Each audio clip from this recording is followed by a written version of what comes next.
2023 has been an eventful year for the market. How was it for Solitaire? Where do we go from here?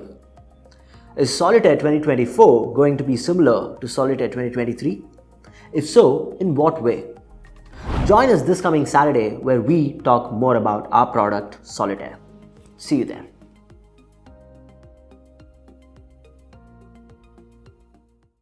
ஒரு ரிசல்ட்டை எப்படி புரிஞ்சுக்கணும்? நிறைய result வந்திருக்கு. நீங்கள் போர்ட்ஃபோலியோவில் நிறைய கம்பெனிஸ் வச்சுருப்பீங்க. அந்த கம்பெனிஸினுடைய ரிசல்ட்லாம் ஒவ்வொன்றா வருது.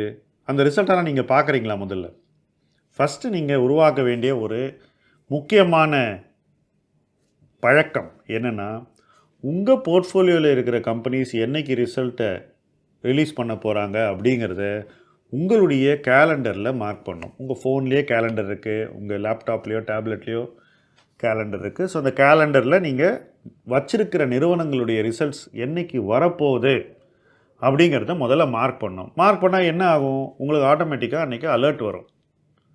அலர்ட் வந்த உடனே நீங்கள் என்ன பண்ணணும்? அந்த ரிசல்ட்டை போய் பார்க்கணும். அந்த ரிசல்ட்டை நீங்கள் பார்க்கும்போது என்ன புரிஞ்சுக்கணும்?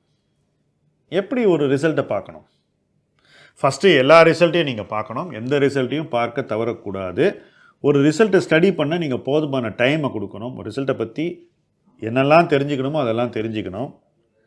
அந்த ரிசல்ட்டை எப்படி நீங்கள் இன்டர்ப்ரெட் பண்ணுறது அப்படிங்கிறத ஸ்லோவாக கற்றுக்கணும். எப்படி கற்றுக்க முடியும்? மற்றவங்க ஒரு ரிசல்ட்டை எப்படி இன்டர்ப்ரெட் பண்ணுறாங்க அப்படிங்கிறத பார்த்தும், நீங்கள் எப்படி அதை இன்டர்ப்ரெட் பண்ணியிருக்கீங்க அப்படிங்கிறதையும் கம்பேர் பண்ணி, அதிலிருந்து நீங்கள் என்ன கற்றுக்கணும் அப்படிங்கிற அந்த கேப் என்னங்கிறத புரிஞ்சுக்கிட்டு நீங்களும் ஒரு பெட்டர் அனலிஸ்டாக உருவாக்கி கொள்ள முடியும். ஸோ உங்களுடைய போர்ட்ஃபோலியோ கம்பெனிஸ் எல்லாத்தையும் நீங்கள் ரிசல்ட் சீசனில் ரிசல்ட் வந்த அன்றைக்கோ அது மறுநாள் காலையோ டெஃபினட்டாக பார்த்துடணும். பார்த்துட்டு நீங்கள் என்ன நினைக்கிறீங்க அந்த ரிசல்ட்டை பற்றி அப்படின்னு ஒரு டைரியில் நிறுவன வாரியாக ஜேர்னல் பண்ணணும். உங்களுடைய அப்சர்வேஷன்ஸை எழுதிக்கங்க. எழுதிட்டு அதுக்கப்புறம் அடுத்த நாளோ அல்லது 2 நாள்லேயோ நியூஸ் பேப்பர்ஸில் அந்த ரிசல்ட்டை பற்றின அனாலிசிஸ் என்ன வருது அப்படிங்கிறத நீங்கள் பார்க்கணும். உங்கள் கருத்தோடு அந்த மீடியா சொல்லக்கூடிய கருத்தை பொருத்தி பாருங்கள். இடைப்பட்ட நேரத்தில் இந்த கம்பெனியினுடைய பர்ஃபார்மன்ஸை பற்றி ட்விட்டர்லேயோ யூடியூப்லேயோ மற்ற சோஷியல் மீடியாவில் யார் என்ன சொல்கிறாங்க அப்படிங்கிறதையும் நீங்கள் ட்ராக் பண்ணுங்கள். இது எல்லாம் ட்ராக் பண்ணுறது எதுக்குன்னாக்கா, உங்களுடைய முடிவு எப்படிப்பட்டது, நீங்கள் ஏற்கனவே இன்வெஸ்ட் பண்ணுறதுக்கு எடுத்த முடிவு, அந்த முடிவை நீங்கள் எடுத்த மதிப்பீடு சரியானதா இல்லையா? அந்த மதிப்பீடு நிறுவன மதிப்பு சரியா இல்லைன்னா இப்போ என்ன பண்ணணும்? இந்த இன்வெஸ்ட்மெண்ட்டில் நீங்கள் என்ன செய்யக்கூடாது? சில பேர் ஒரு குவார்ட்டர் பேட் ரிசல்ட் வந்தால் கம்பெனியை விற்றுட்டு போயிடுவாங்க. அதுக்கப்புறம் அந்த கம்பெனி தொடர்ந்து 5 பெஸ்ட் ரிசல்ட் கொடுத்து நிறுவன மதிப்பு டபுள் ஆகிடும். இவங்ககிட்ட பங்கே இருக்காது.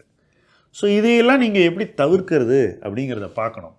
உங்கள் போர்ட்ஃபோலியோ இருக்கக்கூடிய ஒவ்வொரு கம்பெனியை பற்றியும் ஒவ்வொரு ரிசல்ட் சீசன்லேயும் ரிசல்ட் வந்த உடனே ஒரு அபிப்பிராயத்தை உருவாக்கிட்டு அந்த ஒப்பீனியனை நீங்கள் ஜேர்னல் பண்ணணும்.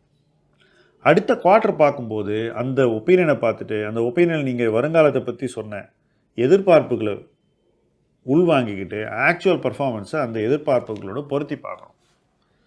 இதையெல்லாம் செய்யக்கூடிய ஒரு இம்பார்ட்டண்ட் நேரம்தான் இந்த நேரம். காலாண்டு ரிசல்ட் வரக்கூடிய ரிசல்ட் சீசன். இந்த ரிசல்ட் சீசன் இன்னும் சில வாரங்கள் நடக்கும். அந்த சில வாரங்களில் நீங்கள் உங்களை ஒரு பெட்டர் இன்வெஸ்டராக மாற்றிக்கிறதுக்கு ஒரு வாய்ப்பு இருக்குது. நான் ஒரு சின்ன இன்வெஸ்டராக இருந்தபோது ரிசல்ட் சீசனில் எல்லா கம்பெனி ரிசல்ட்டையும் பார்ப்பேன். எங்கிட்ட இருக்கிற கம்பெனி ரொம்ப கம்மி, கான்சன்ட்ரேட்டட் போர்ட்ஃபோலியோ, ஆனால் எல்லா கம்பெனி ரிசல்ட்டையும் பார்ப்பேன். எல்லா கம்பெனி ரிசல்ட்டையும் பார்க்கும்போது சில விஷயங்கள் எனக்கு கிடைச்சிது. ஒன்று, எந்த கம்பெனி இன்னும் பெட்டராக பண்ணுது, நம்மக்கிட்ட இல்லாத கம்பெனியில் எந்த கம்பெனி பெட்டராக பண்ணுதுன்னு தெளிவாக தெரியும். நம்மக்கிட்ட இல்லாத கம்பெனியில் எது மிக மோசமான பர்ஃபார்மன்ஸை கொடுக்குதுங்கிறது தெரியும். இது ரெண்டுத்துக்குமான காரணங்களையும் நம்ம புரிஞ்சிக்க முடியும். மோசமான பர்ஃபார்மன்ஸ் இன்றைக்கி கொடுக்கக்கூடிய கம்பெனி நாளைக்கு ஒரு பெட்டர் பர்ஃபார்மன்ஸ் கொடுக்குமான்ற ஒரு எதிர்பார்ப்பையும் நம்ம உருவாக்கி கொள்ள இந்த எக்ஸசைஸ் ஹெல்ப் பண்ணுது. அளவிட நமக்கு சொல்லி தருகிறது. அந்த அளவீடுகளையும் நீங்கள் மறுபடியும் அடுத்த காலாண்டில் மறுபடியும் போய் நீங்கள் கம்பேர் பண்ணிவிட்டு, ஓகே நான் ஒழுங்காக ஜட்ஜ் பண்ணேனா, என்னுடைய அளவீடு சரியாக இருந்ததா அப்படிங்கிறதையும் நீங்கள் பார்க்க முடியும். இதெல்லாம் நீங்கள் ரிசல்ட் சீசனில் தொடர்ந்து பண்ண வேண்டிய ஆக்டிவிட்டீஸ், அதுவும் ஹேபிச்சுவலாக பண்ண வேண்டிய ஆக்டிவிட்டீஸ். இதை பண்ணிங்கன்னா தான் ஏற்கனவே வெற்றி பெற்ற நிறுவனங்களில் உங்கள் முதலீடை என்ன செய்யணுன்ற ஒரு கிளாரிட்டி வரும். அடுத்தபடியாக நாளைய வெற்றிக்கு தேவையான நிறுவனங்களை அடையாளம் காண ஒரு வாய்ப்பு கிடைக்கும்.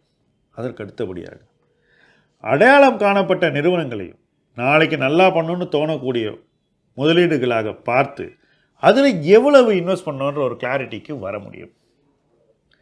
இது எல்லாமே ரிசல்ட் சீசன் நமக்கு கொடுக்கக்கூடிய வழிகாட்டிகள்.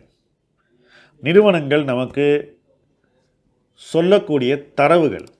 அந்த தரவுகளை வச்சுக்கிட்டு நம்மளால் தொடர்ந்து இன்வெஸ்ட்மெண்ட் ஒப்பீனியனை பட்டை தீட்ட முடியும், ரிஃபைன் பண்ண முடியும், இம்ப்ரூவ் பண்ண முடியும், பர்ஃபெக்ட் பண்ண முடியும். இந்த ஒரு பயணத்தில் பயணிக்கக்கூடிய ஒரு நேரம் தான் இந்த ரிசல்ட் சீசன். எல்லா ரிசல்ட் சீசனும் அப்படிப்பட்ட பயணங்களுக்கான ஆயத்த நேரம். ஸோ நீங்கள் வந்து அந்த டைமில் ப்ரிப்பேர் பண்ணிக்கணும் உங்களை. இன்றைக்கி யார் ப்ரிப்பேர்டாக இருக்காங்களோ அவங்க நாளைக்கு முதலீட்டு வெற்றியை நோக்கி பயணிப்பார்கள். இன்றைக்கி யார் உழைக்க மறுக்கிறார்களோ, யார் ப்ரிப்பேர்டாக இல்லையோ அவங்களுக்கு நாளைக்கு இந்த தோல்வி தொடரும். தொடர் தோல்விகளை தவிர்த்து, தோல்விகள் நம்மை விரட்டாமல் இருக்க செய்து வெற்றியை நோக்கி பயணிப்பது என்பதுதான் ஒவ்வொரு ரிசல்ட் சீசனும் நமக்கு கொடுக்கக்கூடிய இன்றியமையாத வாய்ப்பு. அந்த வாய்ப்பை பயன்படுத்தி கொண்டு இணைந்து பயணிப்போம். முதலீட்டு களம் உங்கள் களம். நன்றி.